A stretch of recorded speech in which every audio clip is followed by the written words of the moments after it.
Mamadu Bidiki Saraila Mamadu Bidiki Saraila Mamadu Bidiki Saraila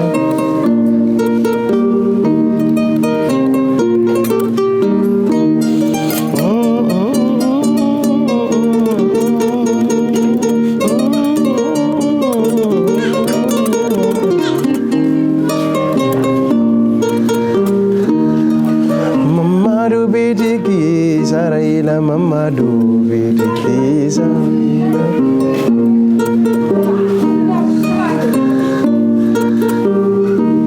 Mamadu Mamadu Karokili Mamadia Barga Tilo Kili Mamadu Ya Barga Le Mabulahi Mamadu Ya Barga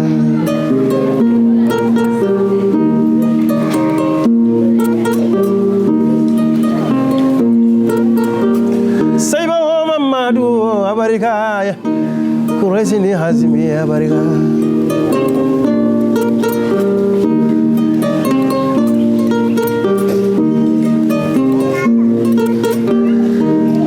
Mamadu Bitiki Saraila, Sabamu Suluke, Mamadu Bitiki Saraila, Iki Banku Mena Wotike.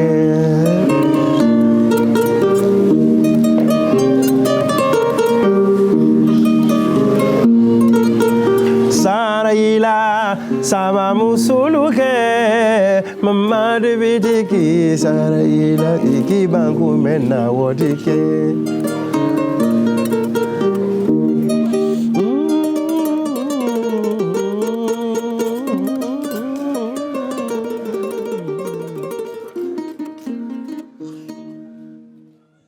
Mr. Kanuteh, can you please tell us what does it mean to be a griot?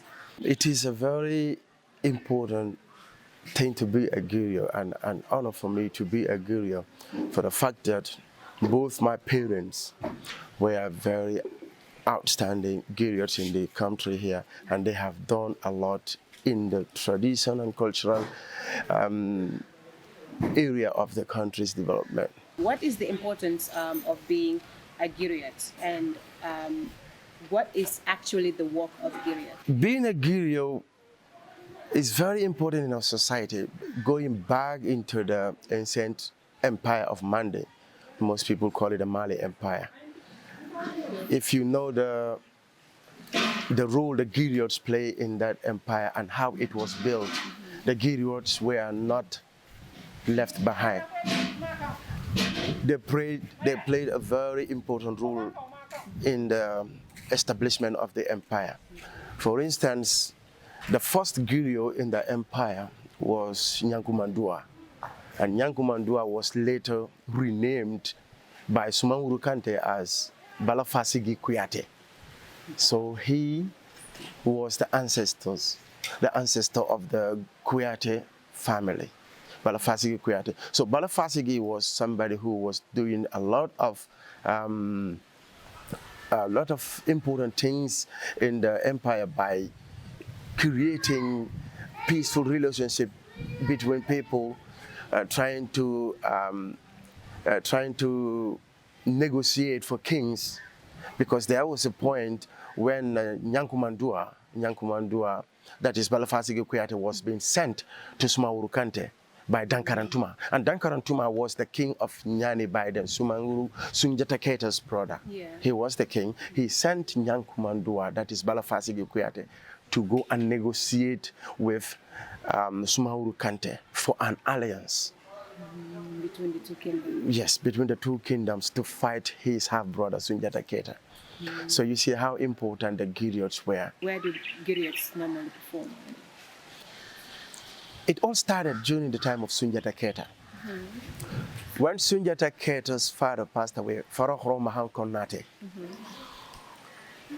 when it was time for them to share the inheritance, he told them, I don't need anything from my father's wealth. His father was a king, the king of Nyani, the kingdom of Nyani, in the empire of Mande.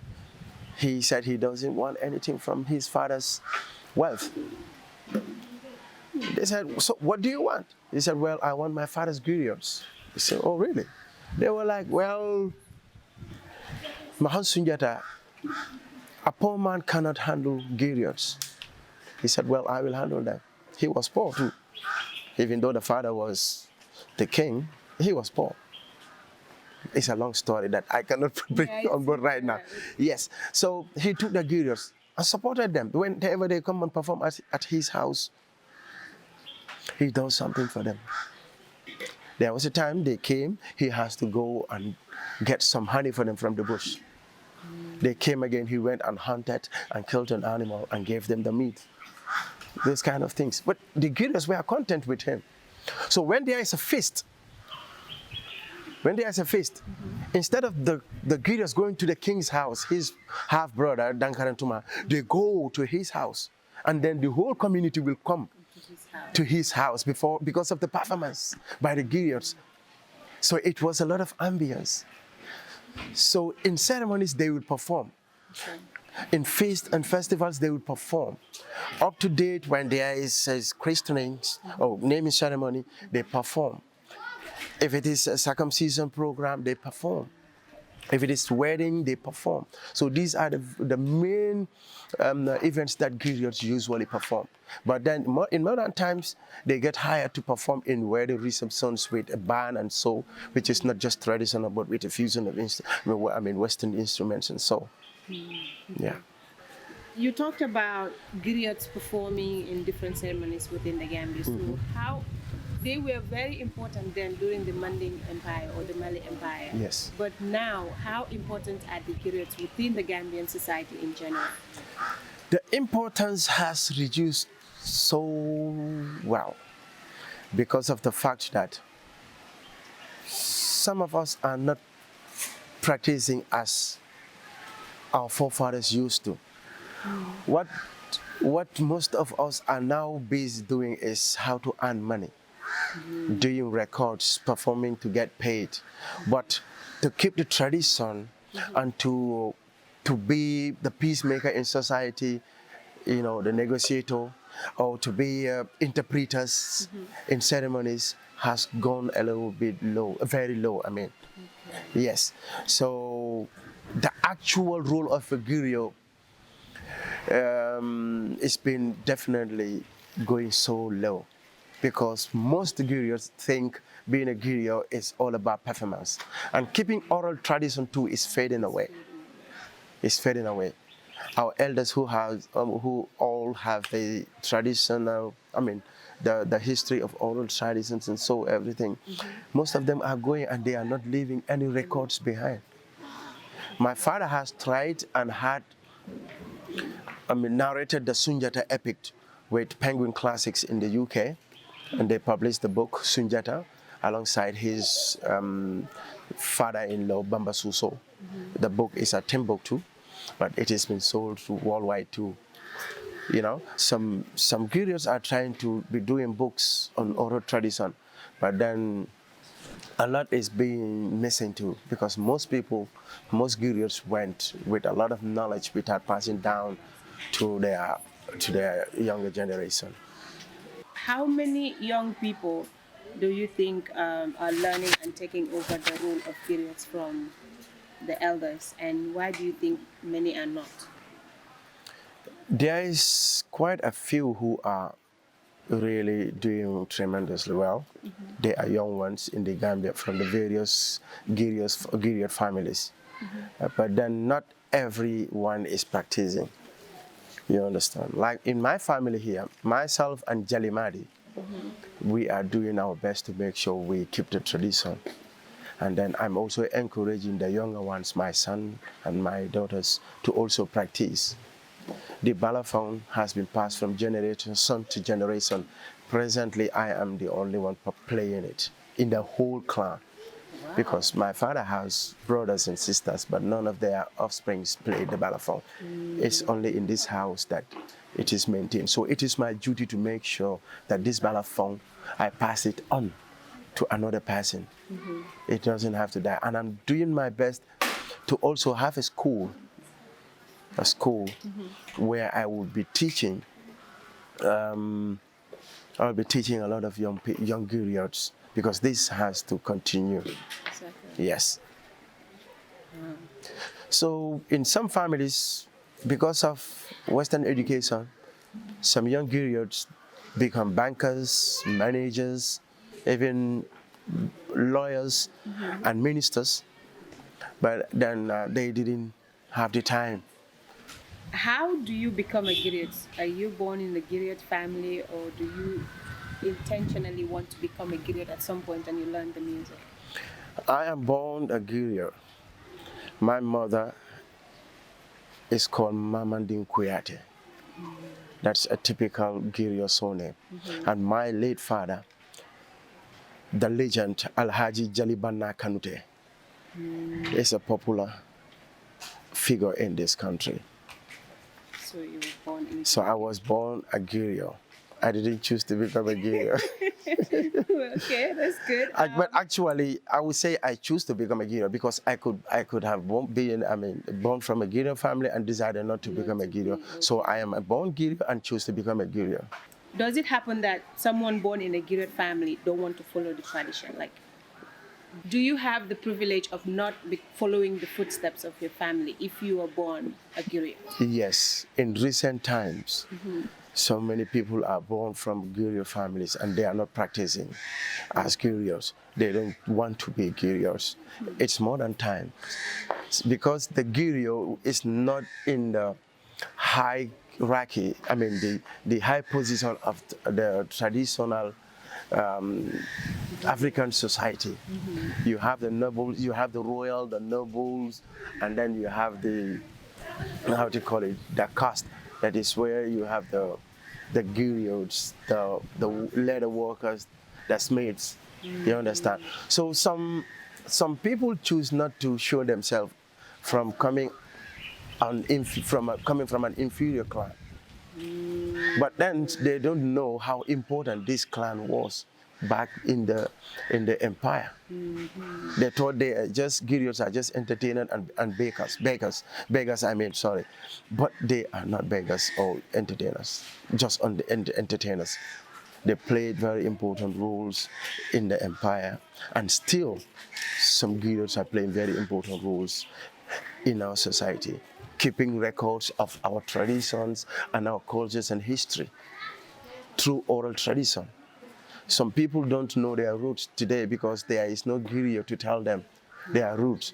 And the griots were the ones capable of doing that, keeping the records of people's history and their backgrounds from generation to generation. Wow. So it's not a crime not to follow your tradition as being a griot and stuff. It is not a crime, but then in society we all have a role to play. When the empire of Manding was established,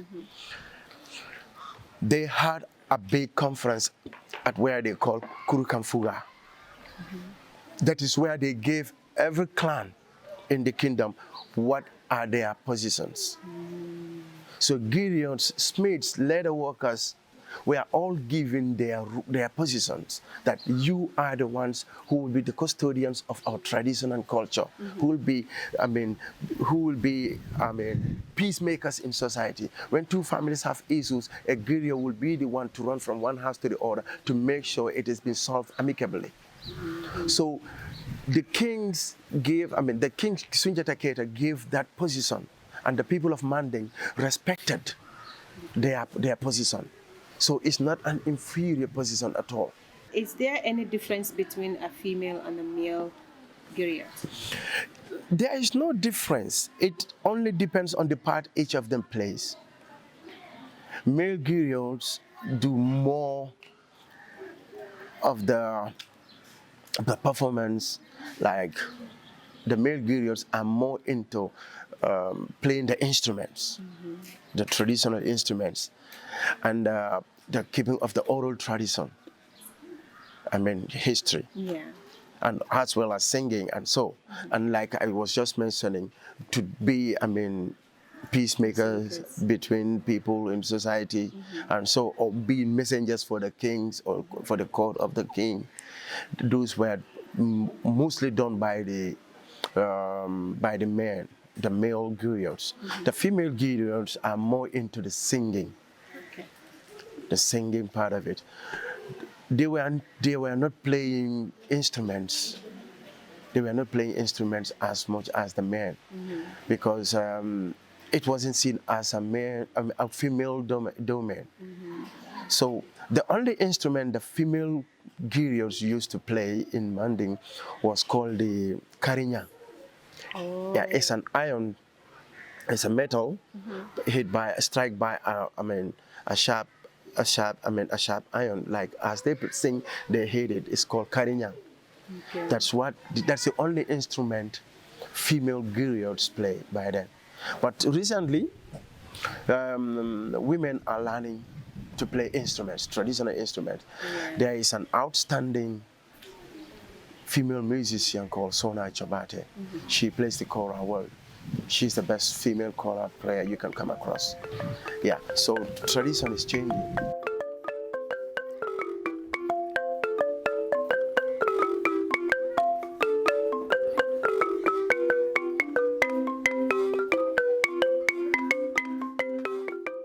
This instrument is called the balafon. It dated back to the ancient empire of Manding. During the time of Sheriffo Kanuteh, the balafon wasn't used as an instrument, a musical instrument. It was used as a tool for soothsaying by the great Sheriffo Kanuteh. It was given to Sheriffo Kanuteh by the jinns, or the spirits in the forest, in exchange for his sister called Kankuba Kanuteh. So Sheriffo Kanuteh was using the balafon as a means of magic to see the future in soothsaying and so. It was not until the arrival of Nyankumandua, who was later known as Balafasigi Kuyate. Balafasigi Kuyate was sent to Sheriffo Kanuteh by Dankarantuma, the king of Nyani, to go and negotiate for an alliance between Nyani and Suso, the two kingdoms. So Balafasigi Kuyate became the first person who played the balafon musically as an instrument.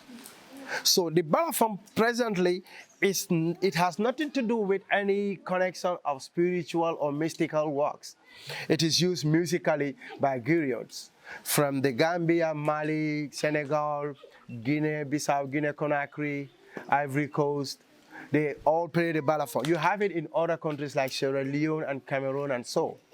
Okay, the way this balafon is made, it consists of wooden keys. All these keys are wood. They are carved and tuned in various tones and pitches. So when the carver is carving them, he makes sure he does the tuning along. All the notes are different. You have an octave from do to do, from 1 to 8. From 1 to 8 are all different sounds, but 1 and 8 are the same sounds. One is on high pitch and the other one is on low pitch. So that is how the instrument, the wooden keys, are being tuned. So you have the rope here, you see they used to tie the keys. They used to tie it on these bamboo woods. These are bamboo sticks carved and made in the form of a scale for the woods to rest on. So the calabash you see here are used for sound resonance, to give sound to the keys up. So the rope they use to tie are the modern day ropes that they use for nets. But previously they were using antelope skins cut into pieces and tiny lines to tie the skin. So the stick you see here is made out of a rubber from a tree. It has been cut from the rubber and processed and used to tie round and round to have this mallet to play the instrument with. So basically, this is how the balafon is made.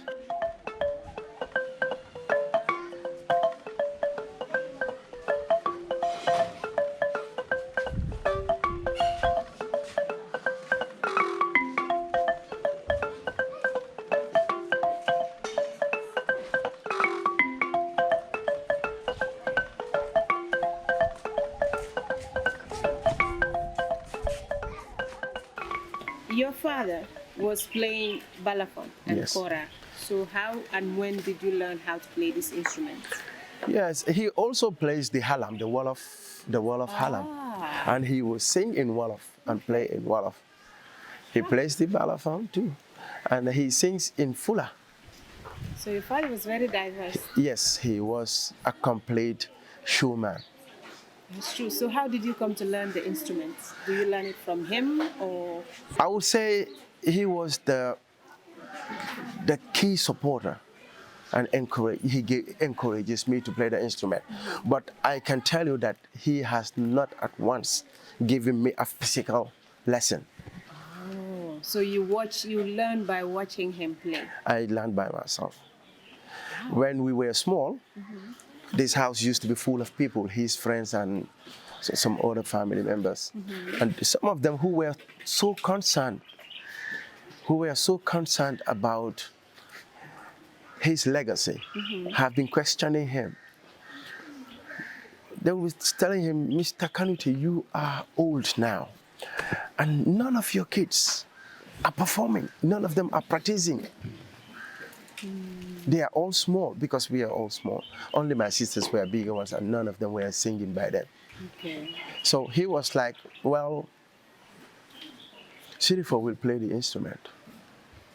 I don't know how confident he was about it, but he was confident that I will play the balafon, which he also learned from his father, Jalimadi Kanuteh. Oh, so it's like a generational Yeah, inheritance. yeah. I inherited from him, and he inherited from his father, Jalimadi Kanuteh, who inherited it from his father, Lenge Kanuteh. Oh, okay. So I built an interest. Of playing the instrument after he passed away. That's when the spirit came to me, the music spirit. I started feeling I have to do something because of the fact that my mom has established a group, a musical ensemble, and she was struggling to get somebody to play the balafon for her. Okay.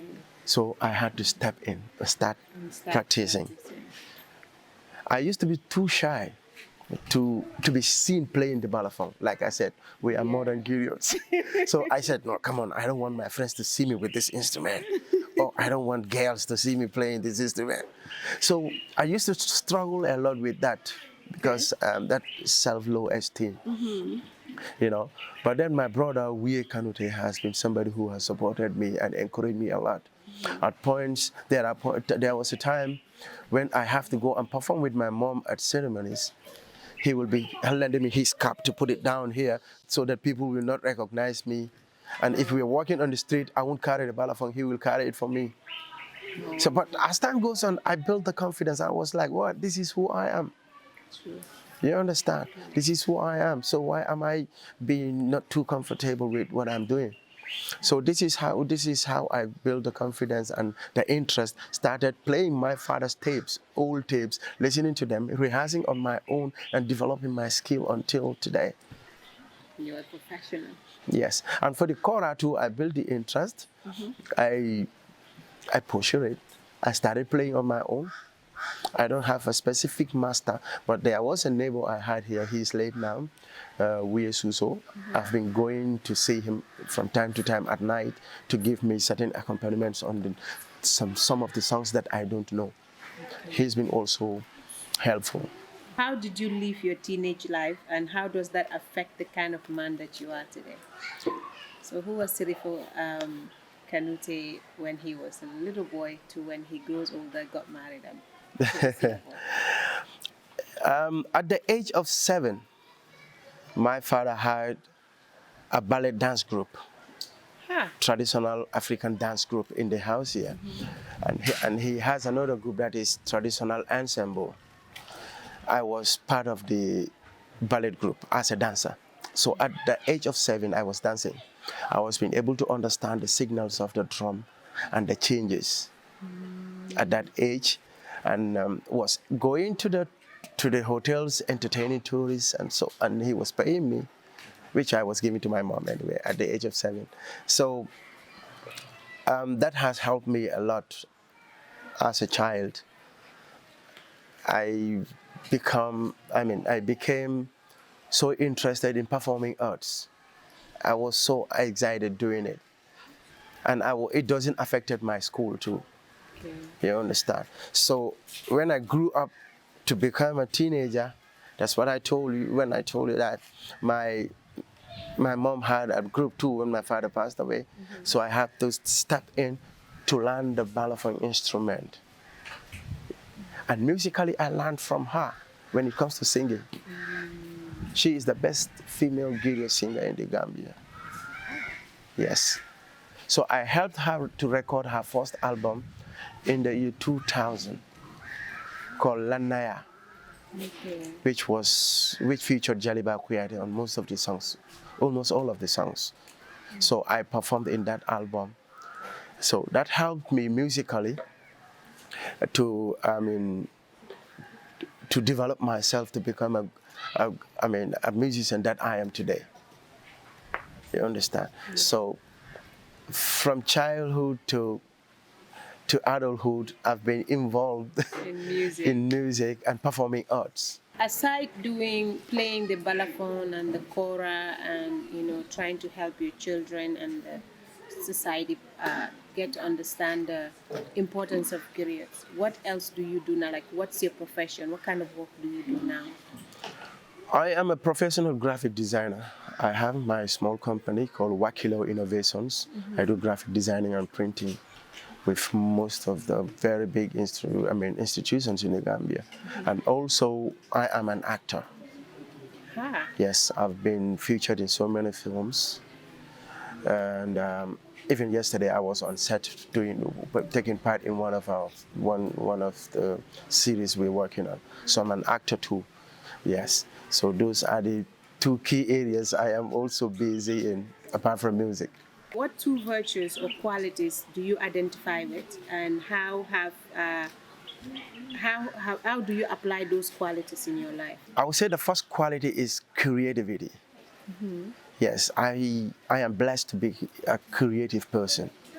That's why I am being able to do all these professions I've been telling you, being a graphic designer, being a musician and an actor.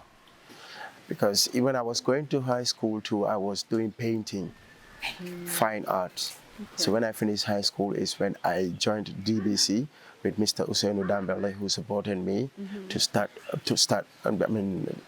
practicing to become a digital designer, a graphic designer. Yes. So creativity has been one of my qualities. All right, and the second one? Okay. The second quality I have, I think, is patience. Yes, it's patience because I think it is because of patience that I have reached to this level. Yes, because I've spent over 15 years with DBC. Since I joined them, yes, that means I have exercised patience to reach that level. So at some point I had to leave to be on my own, but there was nothing bitter. Okay. I left on mutual understanding, and my boss, Mr. Dambel, was too happy for me, and he supported me to start up something by myself, because I told him I was going to focus on my music and personal life.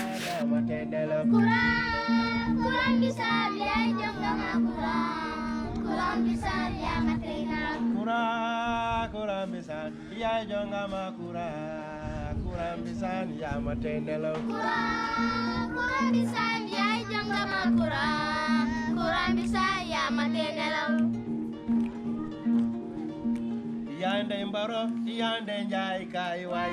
Yande njaro, yande njai kai wai. Yande mbaro, yande njai kai wai. Yande mbaro, yande njai kai wai. Yande mbaro, yande njai kai wai. Yande mbaro, yande njai kai wai. Yande mbaro, yande njai kai wai. Yande mbaro, yande njai kai wai. Yande mbaro, yande njai kai wai. Yande mbaro, yande njai kai wai. Yande mbaro, yande njai kai wai. Yande mbaro, yande. And this is the kora. The kora consists of 21 strings, but before it was converted into 21 strings, it was 3 strings, and it's called simbingo.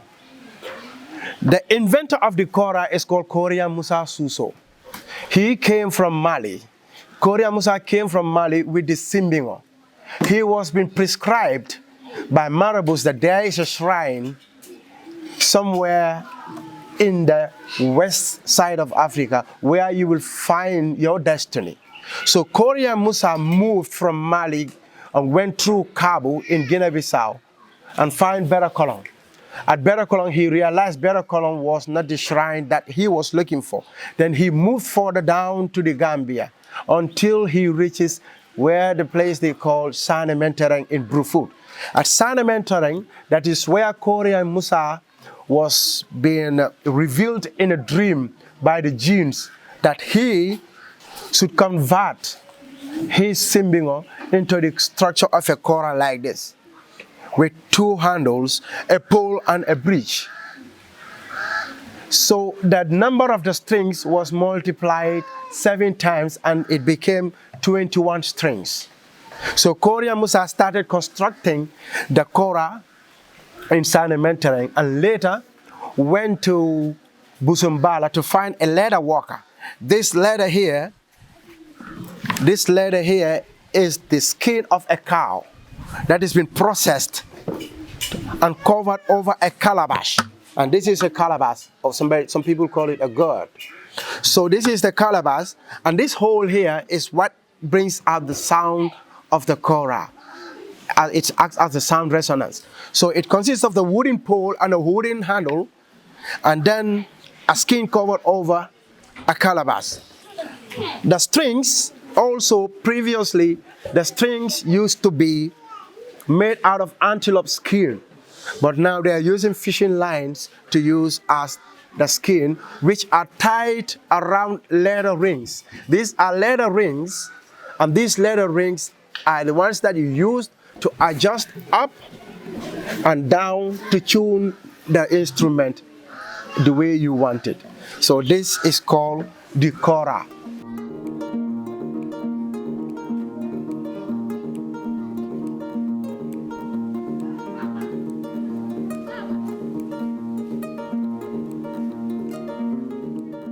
Who are the people that actually inspire you in your life? My mom and dad have been so much instrumental in my success today. Yes, they've been hardworking people, and they helped me so much to develop my career, especially my mom, because my dad passed away when I wasn't too involved in music. I was doing performing as that's a dancing when he was alive, but when he passed away is when I concentrated more in music, and my mom has been helping me how to sing, where to sing, where to start from, when to go high pitch or low pitch, and so she taught me all that. Some musicians will be asking me, "Oh, where did you do your vocal training?" I said, "Well, I just learned it naturally," you know. Yeah. So both of them were so important and instrumental in my life. And my brother Sheriffo Kanuteh, like I mentioned, Yeah. if it wasn't for him, I would have gave up, because I didn't want people to see me as a high school graduate trying to play balafon, and so you understand. Yeah. So, but he's been encouraging and gave me the confidence. Yes. And then when it comes to my business, Mr. Dambell is a mentor. He has helped me a lot, and he taught me a lot. How do you think that you inspire others? Yes, most of them who interacted with me realized that there's something special about me. I asked them, well, I didn't see any specialty in myself, but they think I have something special, and you know, they learn a lot from me, and they want to they want to work with me. Some will ask me to will ask me questions about writing songs. Some will ask me to do some writings for them, and so I am grateful that there's quite a lot of musicians who have a lot of respect for me. Even one of the top artists, even some of the top artists, I mean, my brother Yalimadi always see me as a mentor, you know, and he always seek for my advice. And there are some of the musicians who do as well. What are your shortcomings? There has been a lot of shortcomings anyway, but so is life. At some point in life, you will have some hurdles that you will come across. Like, I've been working with a lot of musicians to have their albums produced and released, but I haven't got mine released still. I've managed to do a few recordings, but still haven't released any of my songs on the album. I have my own songs that are released, but they are all single songs, and a couple of them. And I've been doing a couple of soundtracks for some dramas and movies, but those are not in the album.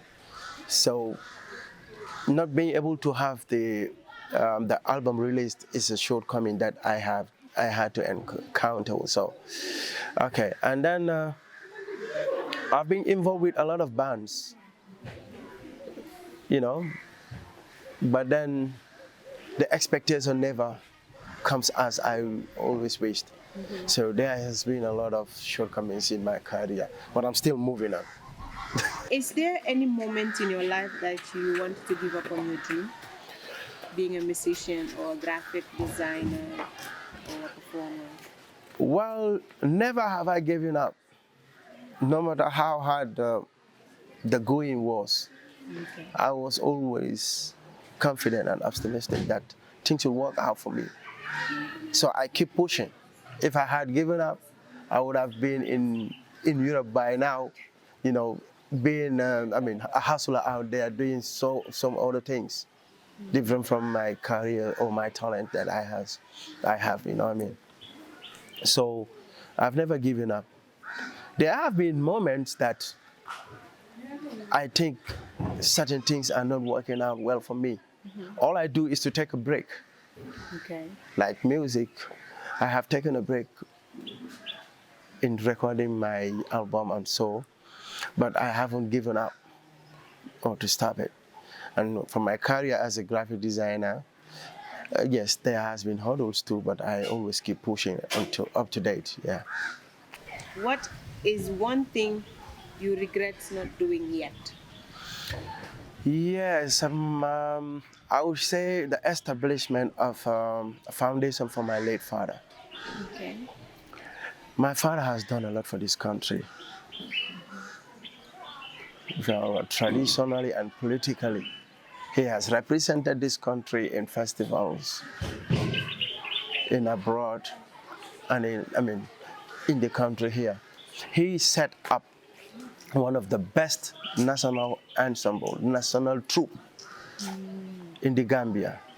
He established it. It has all tribes and they all perform. They play all songs from all tribes. That was during the Jawara era. Because he was also in Senegal. He also helped in establishing the Sorano in Senegal. So when he came back to settle back in the Gambia, he did a replica of the Sorano by establishing this national troupe. But it is sad that his efforts are not being recognized as they're supposed to be. Yes, they are not recognized by the state. People like you don't even know him. Yeah, exactly. Yeah, but you know his son Jalimadi. Yeah. Good. So I really have this dream of establishing a foundation for him, where I will be teaching instruments, singing, dancing, and oral tradition on his behalf. That's a good one. I'm still working on it. I have registered it, but it is not established. There's a lot that has to be done to get it working. Yeah. So what's your legacy? Or what do you consider your legacy at this point? At this point, My musical career and my work as a graphic designer and a printer is something I would want to pass down to my younger generation. Yes, I would want, and my acting career as well, because a lot of people are looking up to me, as an actor. So many people are inspired by the way I act, and so I want to pass this down to the next generation to be my legacy. I don't want any of this to be left behind when I'm not here. So do you think your children are going to follow the griot tradition? I hope so. I can see the interest in them. I am not willing to force anybody, but I can see interest in few of them. Babana, my father's namesake, is somebody who has a lot of interest in music. He's always excited when it comes to music. And then when it comes to academic school, he was like, nah. He wants to just focus. Yeah, but when it comes to music, he's always focused and ready and willing. So I have hope that they would practice music too. And I'm also giving them that encouragement. What was the best advice your father and your mother ever gave you? Well, the best advice they gave me is to become an honest person, especially for a griot. You have to be content and honest. Otherwise, you will be seen foolish in society. You understand? Yeah. Because if you want to be siding with everybody all the time, one side or the other side, you will be seen as a hypocrite. Yeah. So my advice from my parents was to be an honest and content person.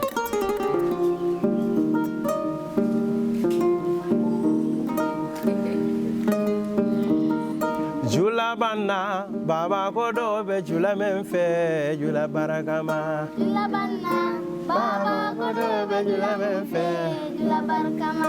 Jula banna baba kodo be jula menfe jula barakama. Jula banna baba kodo be jula menfe jula barakama. Kodo be jula ya kodi foro montoro be jula menfe.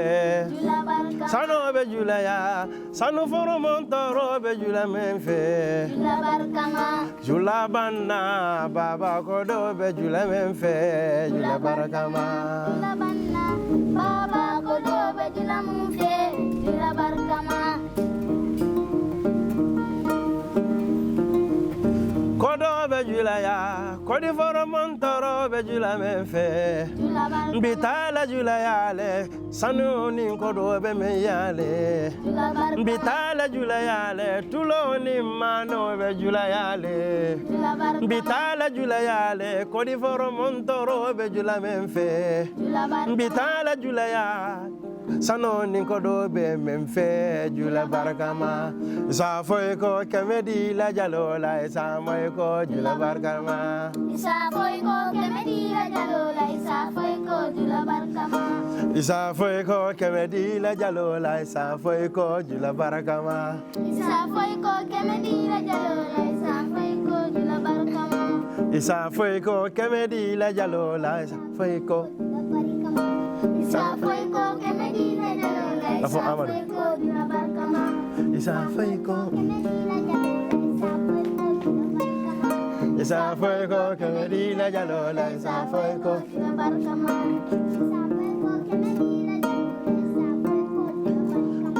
Isa foi ko julali la jalola. Julandi madi ma kemedi la jalola sa foi ko jula barakama.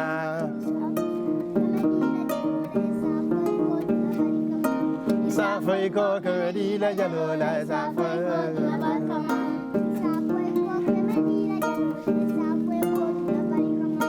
Isa foi ko kemedi la jalola isa foi ko jula barakama. Mama ulido. Sa foi ko kemedi la jalola sa foi ko jula barakama. Jula banna baba kodo be jula menfe jula barakama. Jula banna baba kodo be jula menfe jula barakama. Jula banna baba kodo be jula menfe jula barakama. Jula banna baba kodo be jula menfe jula barakama. Bitala jula ya kodi foro montoro be jula menfe. Jula barakama. Bitala jula ya tuloni mano be julayale bitala julaya sanu fono montoro be julayale isa foi ko kemedi la jalola isa foi ko jula barakama isa foi ko kemedi la jalola isa foi ko jula barakama isa foi ko kemedi la jalola isa foi ko jula baraka isa foi ko kemedi la jalola isa foi ko jula baraka julandi madima kemedi la jalola isa foi ko baraka isa foi ko kemedi la jalola isa foi ko jula barakama isa foi ko kemedi la jalola isa foi ko jula barakama isa foi ko kemedi la jalola isa foi ko jula barakama